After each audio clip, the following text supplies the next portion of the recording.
Chapter 20. The Dainty China Country.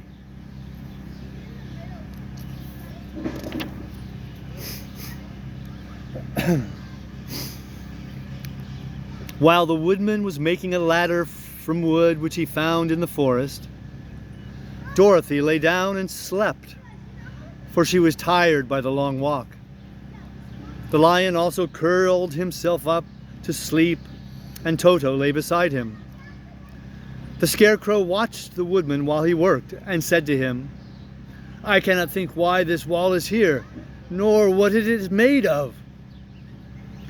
"Rest your brains and do not worry about the wall," replied the woodman. "When we have climbed over it, we shall know what is on the other side." After a time, the ladder was finished. It looked clumsy, but the Tin Woodman was sure it was strong and would answer their purpose. The scarecrow walked Dorothy, and the lion and Toto waked Dorothy, the lion, and Toto, and told them that the ladder was ready. The scarecrow climbed up the ladder first, but he was so awkward that Dorothy had to follow close behind and keep him from falling off. When he got his head over the top of the wall, the scarecrow said, "Oh my!" "Go on!" exclaimed Dorothy. So the scarecrow climbed further up and sat down on the top of the wall. And Dorothy put her head over and cried, "Oh my!" just as the scarecrow had done. Then Toto came up and immediately began to bark, but Dorothy made him be still. The lion climbed the ladder next, and the Tin Woodman came last, but both of them cried, "Oh my!" as soon as they looked over the wall. When they were all sitting in a row on top of the wall, they looked down and saw a strange sight. Before them was a great stretch of country having a floor as smooth and shining and white as the bottom of a big platter.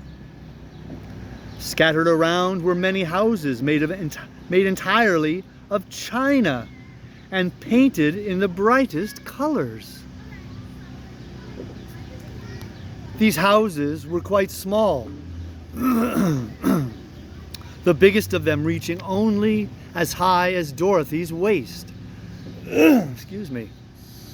There were also pretty little barns with china fences around them, and many cows and sheep and horses and pigs and chickens, all made of china, were standing about in groups. But the strangest of all were the people who lived in this queer country.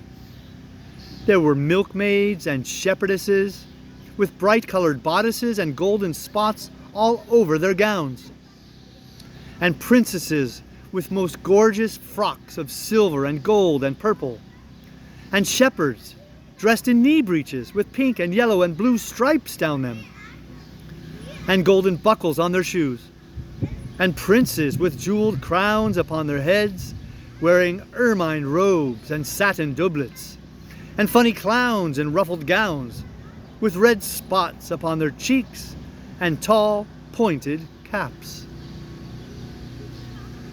And strangest of all, these people were all made of china, even to their clothes, and were so small that the tallest of them was no higher than Dorothy's knee. No one did so much as look at the travelers at first, except one little purple china dog with an extra large head, which came to the wall and barked at them in a tinny voice, afterwards running away again. "How shall we get down?" asked Dorothy. They found the ladder so heavy they could not pull it up. So the scarecrow fell off the wall, and the others jumped down upon him so that the hard floor would not hurt their feet. Of course, they took pains not to light on his head and get the pins in their feet. When all were safely down, they picked up the Scarecrow, whose body was quite flattened out, and patted his straw into shape again. "We must cross this strange place in order to get to the other side," said Dorothy, "for it would be unwise for us to go any other way except due south." They began walking through the country of the China people, and the first thing they came to was a China milkmaid milking a China cow. As they drew near the cow suddenly gave a kick and kicked over the stool, the pail, and even the milkmaid herself, all falling on the china ground with a great clatter. Dorothy was shocked to see that the cow had broken her leg short off, and that the pail was lying in several small pieces, while the poor milkmaid had a nick in her left elbow. "There!" cried the milkmaid angrily. "See what you have done? My cow has broken her leg, and I must take her to the mender's shop and have it glued on again. What do you mean by coming here and frightening my cow?" "I'm very sorry," returned Dorothy. "Please forgive us." But the pretty milkmaid was much too vexed to make any answer. She picked up the leg sulkily and led her cow away, the poor animal limping on 3 legs. As she left them, the milkmaid cast many reproachful glances over her shoulder at the clumsy strangers, holding her nicked elbow close to her side. Dorothy was quite grieved at this mishap. "We must be very careful here," said the kind-hearted woodman, "or we may hurt these pretty little people so they will never get over it." A little farther on, Dorothy met a most beautiful dressed young princess who stopped short as she saw the strangers and started to run away. Dorothy wanted to see more of the princess, so she ran after her. But the China girl cried out, "Don't chase me! Don't chase me!" She had such a frightened little voice that Dorothy stopped and said, "Why not?" "Because," answered the princess, also stopping a safe distance away, "if I run I may fall down and break myself." "But couldn't you be mended?" asked the girl. "Oh yes, but one is never so pretty after being mended, you know," replied the princess. "I suppose not," said Dorothy.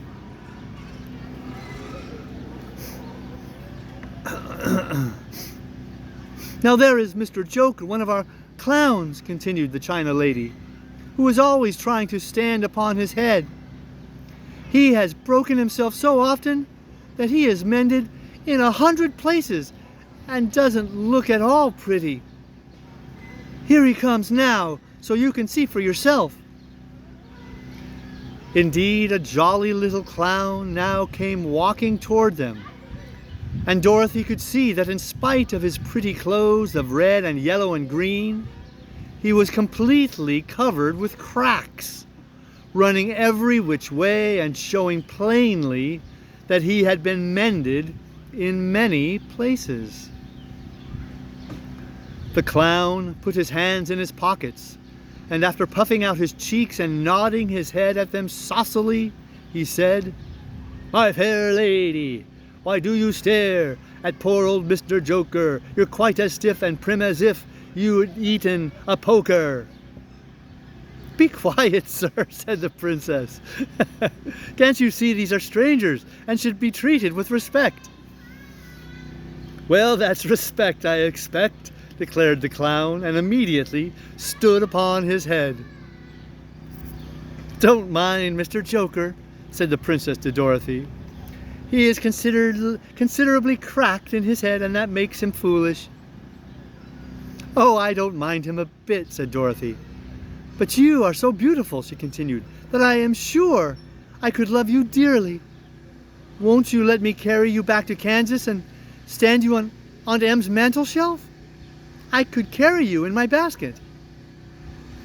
"That would make me very unhappy," answered the China Princess. "You see, here in our own country, we live contentedly and can talk and move around as we please. But whenever any of us are taken away, our joints are at once stiffened, and we can only stand straight and look pretty.